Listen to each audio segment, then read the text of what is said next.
Comedy और विवाद, ये दोनों ही शब्द कुणाल कामरा के नाम के साथ अब हमेशा के लिए जुड़ चुके हैं। एक तरफ जहां उनकी बोल्ड कॉमेडी को लोग पसंद करते हैं, वहीं दूसरी तरफ उनके विवादित बयान अक्सर सुर्खियां बटोरते हैं।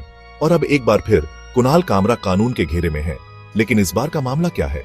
क्यों उनके खिलाफ एफआईआर दर्ज की गई? और क्या ये केस सच में उनकी आजादी पर हमला है या फिर कानून का सही इस्तेमाल?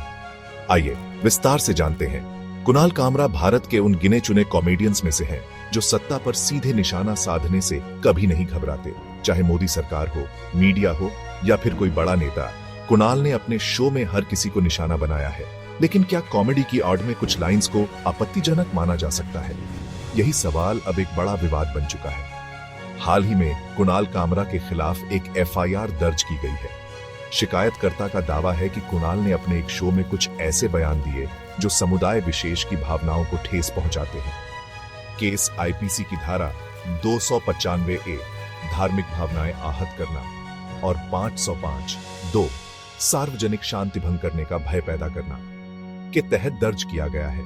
लेकिन कुणाल और उनके समर्थक इसे अभिव्यक्ति की स्वतंत्रता पर हमला बता रहे हैं।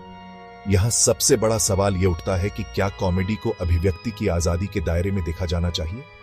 कुणाल का कहना है कि उनका मकसद सिर्फ मनोरंजन करना है, न कि किसी को नीचा दिखाना। लेकिन क्या कॉमेडी की आजादी का मतलब यह है कि कोई भी व्यक्ति या समुदाय अपमानित महसूस करे? यह बहस सिर्फ भारत में नहीं बल्कि पूरी दुनिया में चल रही है। कानूनी जानकारों का कहना है कि आईपीसी की धारा 295 ए बेहद संवेदनशील है।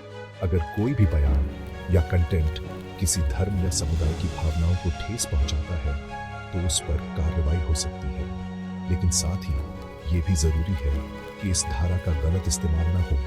क्या कुणाल का केस सच में भावनाएं आहत करने वाला है या फिर ये सिर्फ राजनीतिक दबाव का नतीजा है? ये तो कोर्ट ही तय करेगा। सोशल मीडिया पर इस केस को लेकर तीखी बहस छिड़ी हुई है।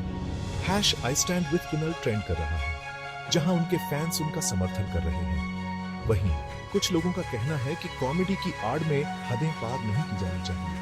कुणाल ने खुद ट्वीट कर कहा है, मैं डरने वालों में से नहीं हूं और न ही मैंने कुछ गलत किया है। लेकिन क्या ये केस उनके करियर को प्रभावित करेगा या फिर ये एक बार फिर अभिव्यक्ति की आजादी की लड़ाई बन जाएगा? दोस्तों, ये केस सिर्फ कुणाल कामरा तक सीमित नहीं है। ये हम सभी के लिए एक बड़ा सवाल छोड़ जाता है।